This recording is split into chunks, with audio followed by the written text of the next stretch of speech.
Čekaj, se ga vidi? Evo, tak. Evo, tak.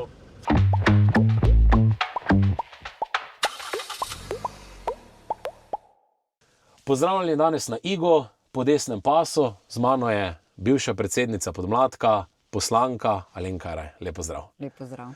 Zdaj, Alenka, ti si dala v naši stranki res od Podmladka do poslanke. Mislim, da bomo rekli, da si dala skozi obdobje celote, ne? Od stojnice do poslanke. Ne? Jaz mislim, da je to nekaj najlepšega, ne? Tudi pri mladih, ker se vse naučiš. Zdaj pa po mojem tudi za naše mlade gledalce, ne? Kako to gre. Ne? Vsak me vpraša, kako postaneš poslanec. Ne? Začela si v Podmladku, bila predsednica, zdaj poslanka. Kaj te je gnalo naprej, kaj te je gnalo tudi, da si vodila takrat eden najuspešnejših mladinskih organizacij takrat, ne? Mogoče malo oris tega dogajanja. Ja, zelo pomembno je najprej, da te nekdo nagovori seveda in povabi v stranko in tako. Takratni naš, ni bil še župan, ampak predsednik občinskega odbora, je rekel, a bi ti šla v stranko, si tako aktivna, ker sem že pač delovala tudi v okviru kulturnega društva. Sem delovala recimo tudi kot animatorka v župniji, ko smo imeli oratorije in podobne stvari, tako da so me mladi kar poznala, ne, veliko aktivnosti na raznih področjih sem počela. No in potem me je najprej nagovoril, da grem v stranko. Potem se je pa kar zelo hitro, smo se tam dobili mladinci in v bistvu so me potem, najprej sem bila en mandat 2 leti članica izvršilnega odbora, no potem so me pa predlagali za predsednico SDM-ja na državni ravni in smo delali kar odmevne akcije, ne vem, takrat, ko je bila kampanja za Slovenijo, da se vključimo v NATO, smo imeli kampanjo, smo delili kondome, a ne, in smo rekli, v čem sta si podobna kondomi NATO. In odgovor je bil, oba sta varna. Varna, ja. Ja, recimo take stvari. No, začeli smo takrat tudi z akcijo Zastavo vsak slovenski dom. A ne? Nam se je zdelo zelo pomembno, da se ob praznikih, da se torej vzgaja malo v domoljubju. Recimo, ljudje niso imeli zastav, praktično nisi videl, kje da bi visele zastave. Še hujš, tudi na kakšnih, bom rekla, uradih ali pa ministrstvih ni bilo slovenskih zastav in takrat smo mi naredili eno tako veliko akcijo po ministrstvih, da pač po zakonu so dolžni nekako imeti, obeležati, ne, te stvari. Tudi v predsednikovi, takrat je bil predsednik Milan Kučan, ni imel zastave. Ja. In smo mu potem mi prinesli zastavo, ne, smo mu jo kar podarili, zato da bodo pač v predsedniški palači imeli zastavo. No in takrat se je kar veliko začel potem to, bom rekla, jim je bilo res vsem malo naroden, ne, da tega nimajo in potem so se malo prejemali, tudi se je naredil urad za komuniciranje, potem naredil en plakat o grbu, kaj vse imamo na grbu in je to šlo po šolah in tako. Mislim, smo začeli potem malo delati na tem domoljubju. No, ves čas smo pa seveda pridobivali mlade, ampak smo jih probali tudi bolj na kakšne, bom rekla, ne tako zelo politične teme, a ne, najprej jih moraš na kakšno, ne vem, smo šli na bowling ali pa smo imeli kakšen tabor, vse tudi podobno, kot imate zdaj, a ne, da nekako jih privabiš najprej, potem pa smo se pogovarjali seveda tudi o politiki za mlade, kaj si mladi želijo, kaj pogrešajo in tako, a ne. No in očitno je bilo naše dobro delo tudi prepoznano v stranki, tako da je potem predsednik stranke Janez Janša ob enih volitvah leta 2004 rekel, zdaj pa je čas, da kandidiraš za parlament. Ne, jaz sem rekla, kako se imam izvoljeno v parlament, je rekel, seveda boš, če bomo delali kampanjo, tudi tokle mladine je za tabo in tako. No in je predlagal potem me najprej na listo za evropske volitve, takrat prve evropske volitve in sem bila, mislim, da na 6. mestu. Ampak sem dobila res toliko preferenčnih glasov, da sem prišla na 3. mesto. Ne. Takrat sta bila izvoljena Romana Jordan pa dr. Miha Brejc in če bi bil še naš 3., bi bila to jaz, ker sem imela toliko preferenčnih glasov, sem rekla, okej, ne. No, jeseni so bile pa potem državnozborske volitve, no, kjer sem bila pa potem prvič izvoljena. To je bilo zelo pomembno tudi za podmladek, a ne, dejansko, da se pač z dobrim delom lahko prideš tudi do take funkcije, kot je poslanec, torej, da imaš res poslanstvo, da delaš v dobro Slovenije. Meni je bilo takrat to kar tako, no, moram reči, sem imela kar tremo ali pa, a ne, res, da si izbran med 88, a ne, in da odločaš o stvareh, ki so pomembne za vse, ne samo takrat za mlade, ampak za vse. v državi in to je res en tak, bom rekla, dober občutek, pa tudi zelo zahteven, a ne, ker je to velika odgovornost. Ampak jaz še vedno verjamem, da politika nekaj dobrega, da delamo dobre stvari. Seveda, ko si v opoziciji, imaš teh možnosti manj, ko pa si koalicija, pa mislim, da smo vsakokrat dokazali v vladah Janeza Janše, da res razumemo, kaj Slovenija potrebuje in smo tako tudi delali. Jaz zdaj rekla si že od 2-4, ne, v bistvu v parlamentu, za ogromno se je spremenilo, ne. Zdaj nekateri pravijo, da je to eden najslabših sklicev parlamenta, ker tudi poslanci Gibanja Svobode v bistvu nikoli prej niso bili politično aktivni, razen par posameznikov, ne. Kako ti gledaš, ne, od takrat od 2-4 pa do 2-25, ne, vse ta klima, bomo rekli, v parlamentu slabše, manj strokovnih razprav, predvsem pa manj demokracije, ne. Mislim, da se ne znamo več nekako v parlamentu poslušati oziroma smo se fejs polarizirali, no, ali kako naj rečemo, ne. Ja, to drži. Jaz takrat, ko sem bila pač prvič izvoljena, smo dejansko, takrat je bil sicer Milan Potrč, Majda Potrata in kakšni taki, bom rekla, staroste bolj, ampak smo se spoštljivo in lepo pogovarjali. Kljub temu, da smo imeli, seveda smo bili čisto na nasprotnih bregovih in se v velikih stvareh nismo strinjali, smo takrat vseeno uspeli v okviru tega partnerstva za razvoj, ne, ko je naš predsednik predlagal neke stvari uskladiti. Takrat je bil tam tudi predsednik stranke Borut Pahor, ki je stvari malo bolj razumel, bom rekla, je bil malo bolj odprt za sodelovanje kot mogoče drugi.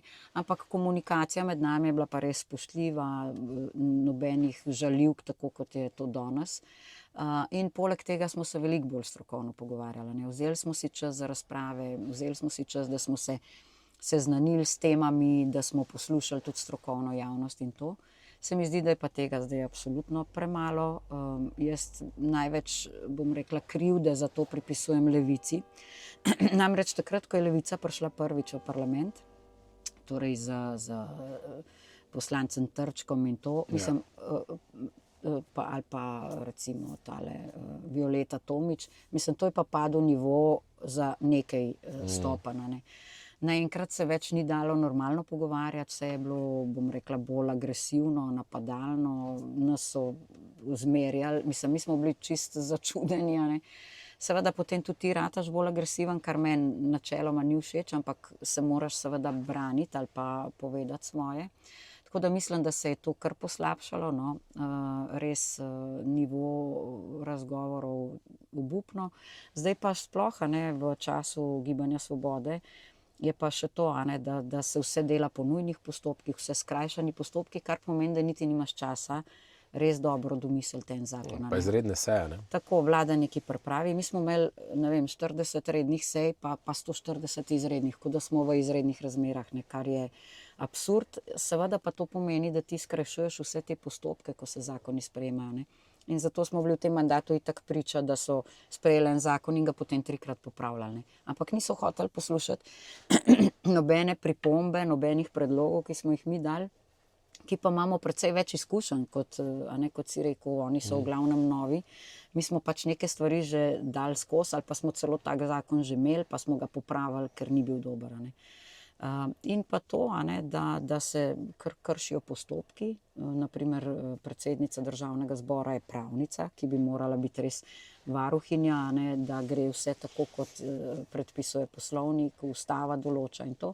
Ampak oni si pač dovolijo vse, mislijo, da za svojo večino lahko sprejmejo karkoli in ob tem tudi kršijo postopke. To pa je tisto, kar je nevarno, ker na ta način se pa dejansko ruši demokracija, ne. Če smo mi vzpostavili nek sistem, mi smo mlada država, 35 let, a ne, včasih rečejo, demokracija je krhka, pa se meni to tako zdelo, ne. Ampak dejansko vidiš, da v nekaj letih lahko stvari čist popolnoma uničiš, a ne, če res ne delaš tako, kot je treba, ne. Jaz zdaj pa še mogoče še večji absurd, ne, tudi tega parlamenta, tudi vaša komisija o ukradenih otrocih, ne, ker ste vi bili predsednica. Zdaj je prišlo, mislim, da mestno poročilo. Ja. SD je glasoval za, SDS, Nova Slovenija, Levica pa Gibanja Svoboda pa proti. No, Levica se je vzdržala. Levica okej. se je vzdržala, samo poslanci Gibanja Svobode so bili proti. Ja, to je ena težka zgodba. Namreč mi smo najprej slišali za te primere, torej poznamo primere iz Srbije, iz Hrvaške, iz bivših republik, torej iz držav bivše Jugoslavija? Jugoslavije. In mi smo seveda izhajali iz tega, da se to pri nas ni dogajalo. Ampak potem smo pa na komisiji za peticije poslušali tudi nekaj zgodb naših mamic, ki so se jim dogajale podobne stvari kot v tujini. In takrat smo predlagali, no, da se pač tožilstvo, policija intenzivno s temi primeri ukvarja. Ampak seveda oni so malo tako, to je staro 40 let, imamo aktualnih primerov dovolj in so to bolj tako, torej, ker so bile prijave, so se morali s tem ukvarjati, ampak niso pa pretiravali, ne, z delom. No in ker se je potem malo pokazalo, da je celo to delo še malo zastalo, je bila sprejeta odločitev, da ustanovimo preiskovalno komisijo. Mi in Nova Slovenija smo jo predlagali in seveda, če je dovolj kvalificiranih podpisnikov, se ta komisija ustanovi brez glasovanja. No, ampak že takoj na začetku so rekli člani Gibanja Svobode in Levice, da ne bodo sodelovali. Je pa v komisiji poleg mene iz naše stranke sodeloval še Andrej Hojvik pa Alenka Helbl. Od Nove Slovenije Aleksander Reberšek in SD se je tudi odločila, da sodeluje in je sodeloval Predrag Bakovič, ki je pa bivši policist oziroma kriminalist, ne, in seveda je bilo njegovo znanje, bomo rekli, zelo pomembno za komisijo. V glavnem, mi smo poslušali pričevanja mamic, ki so povedale različne stvari, torej, da so rodile zdravega otroka, vse je bilo v redu, dojila otročka ali pa dvojčka, recimo, čez 2 dni so ji pa rekli, da je umrl. In potem, ko ga je hotela pokopati, ne bomo to mi, ne se vi s tem ukvarjati, in potem je ta otrok ali pa celo 2 zginil. Ne.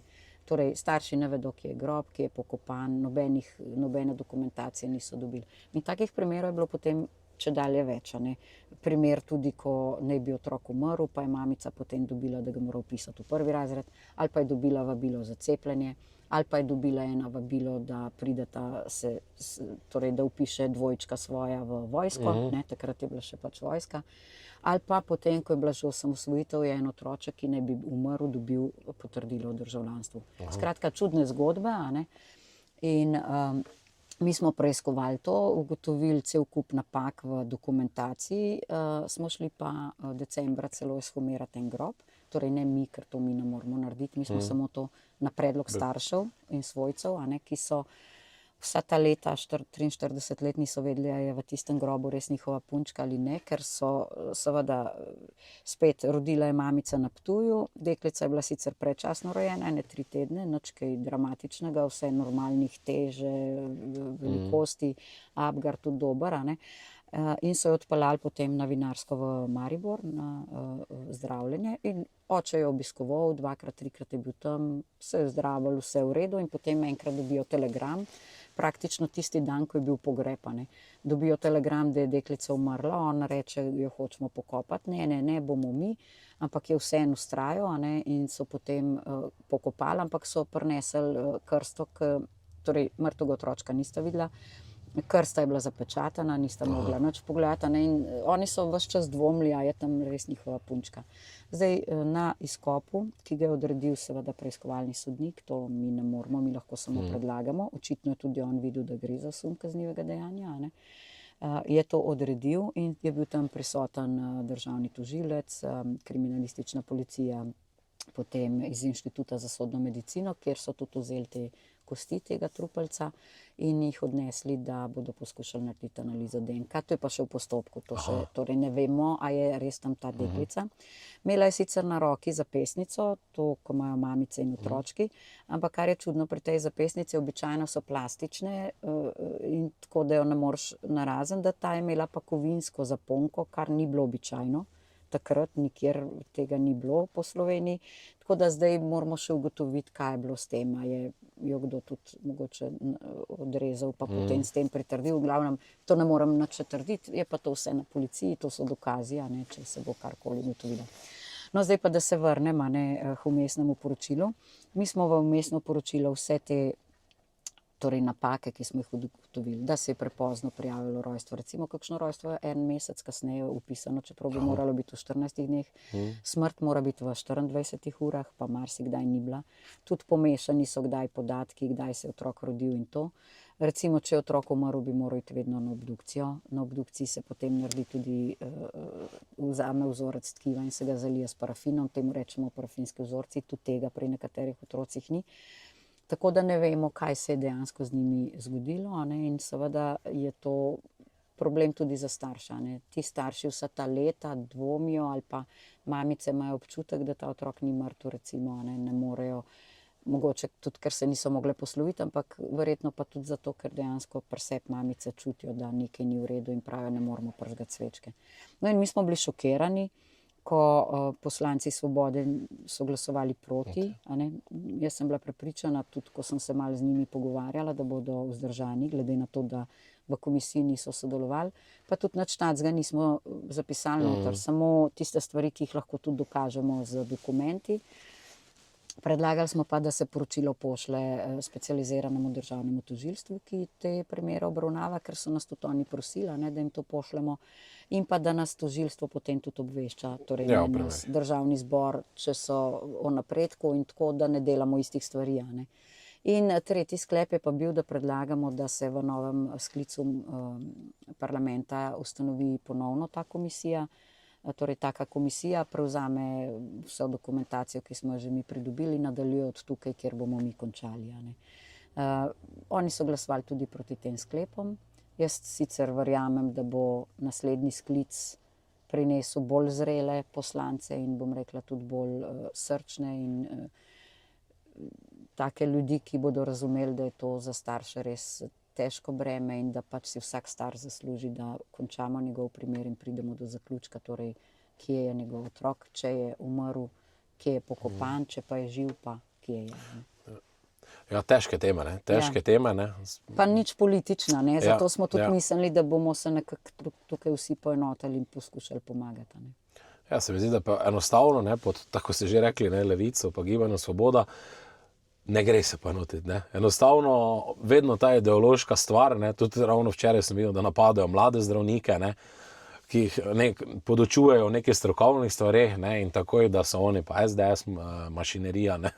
Se mi zdi res tako ideološko vlado, ko imamo pa trenutno, pa mislim, da še nismo imeli. Da še ni bilo. Mislim, in grozen je to, ne, da oni, mislim, to je kar opredeljujejo ljudi, ne, za janšiste, pa to vsak, ki je bil v neki službi, ki pošteno dela, ne, ga nekaj ožigosajo, zato da ga potem lahko šikanirajo, maltretirajo, ne, in tako. Mislim, to je absurdno, ne, to nikjer ni in že prvič, ko so rekli, da bodo čistili janšiste, mislim, halo, zato, ker ima nekdo drugačno prepričanje, ker nekdo nekaj drugače misli, ga je treba šikanirati. Mislim, to ne gre. Ne? Jaz jim vsakeč rečem, a veste, to je demokracija. Demokracija je to in zato smo šli iz prejšnje države, da vsak lahko pove tisto, kar misli, spoštljivo in tako, nobenega da žali, ampak to je demokracija. Ti se lahko ne strinjaš, se spomnim Maše Kociper, ki je tam listala domovino ali pa demokracijo. Kaj tukaj pišejo in to? Mislim, halo, ne beri, ne, se ti ni treba. Tisti, ki pa hočemo, bomo pa to brala, ne, to je pač naša stvar, kaj kdo bere, ne. Mislim, absurdno, ne, oni osnov demokracije ne razumejo in se velikrat obnašajo tako, kot je bilo v prejšnjem sistemu, ko se je seveda vsakega nasproti mislečega poskušali utišati, ne. Samo da k sreči nimajo ravno orožja, pa tamle, če ne bi nas najbrž spet v jame metal pa pobijali, ne. Kar je grozno, ne. Mi živimo toliko let v samostojni, demokratični Sloveniji in tukaj pač mora biti prostor za vse, ne. To je domovina nas vseh, ne. In ne more si nihče lasti, da je samo njegovo in da je samo njegovo prav. Tukaj je toliko strokovnjakov, toliko ljudi, ki se na določene stvari spoznajo. Vsi morajo imeti možnost, da to povejo in da v svojem poklicu delajo, ne, da jih nekdo stalno šikanira, kot se omenil, recimo zdravnike in to, ne. Oni so, ne vem, koliko letih šolamo, ne, država, so res veliki strokovnjaki, te se pa obnašajo tamle do njih, kada so tamle branjevke na trgu, pa nimam nič proti branjevkam, ampak tako.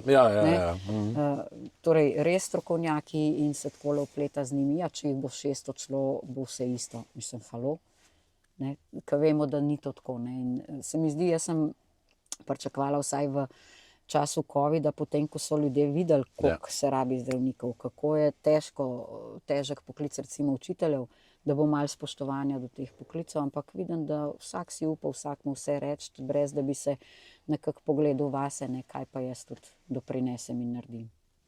Ja, zdaj pa še zaključek najnega pogovora, ne. Spet kandidirate, greste na volitve, ne. Mislite, da nam bo uspelo in predvsem, da bomo dobili to tesno koalicijo, ki mislim, da že vsi, cela Slovenija nestrpno čaka, ne. Ja, jaz sem prepričana, da bomo. Jaz govorim z ljudmi in so dejansko zelo razočarani nad vlado Roberta Goloba. Tudi marsikdo ga je celo volil, pa reče, jaz sem mislil, da bo to nekaj, ne? Zdaj pa stvar čisto obratna. Ravno včeraj tudi z enimi podjetniki, ki so rekli, da se pač to komaj še uspejo preživeti in razmišljajo o vseh mogočih variantah. Golob jih pa pošilja na Hrvaško, ne? Katastrofa. Tako da jaz sem prepričana, da nas bodo ljudje podprli, da razumejo, da samo z znižanjem davkov, z nekim ugodnim okoljem za gospodarstvo, ker na koncu iz gospodarstva vse financiramo, a ne, bo Slovenija prosperirala. Ne. Golob je rekel, da bomo ujeli Avstrijo, zdaj nas pa prehiteva Hrvaška, tako da to je rezultat njegovega mandata in jaz upam, da ljudje vidijo, a ne, da stvari ne grejo v pravo smer in da nas bodo podprli. Jaz kandidiram celo tole območje od Velikih Lašč, Škofljica, Ig, Brezovca, en del, pa celo en del Ljubljane. Zdaj, tukaj smo se trudili, kar smo lahko naredili, kadar smo v koaliciji, kot sem rekla, se malo več da pomagati lokalni skupnosti, kadar si v opoziciji mogoče malo manj, ampak z vsemi župani dobro sodelujem in poskušam pomagati tam, kjer pač lahko odpreti tudi kakšna vrata, kjer se da, zato da za te naše kraje naredimo podkrimski konec čim boljše. Jaz verjamem, da boste čim boljše naredili, ne, in da se spet vidimo v parlamentu. Ne. Tako je, ja. Hvala lepa za vaš pogovor, pa na zmago. Ja, tako je. Srečno.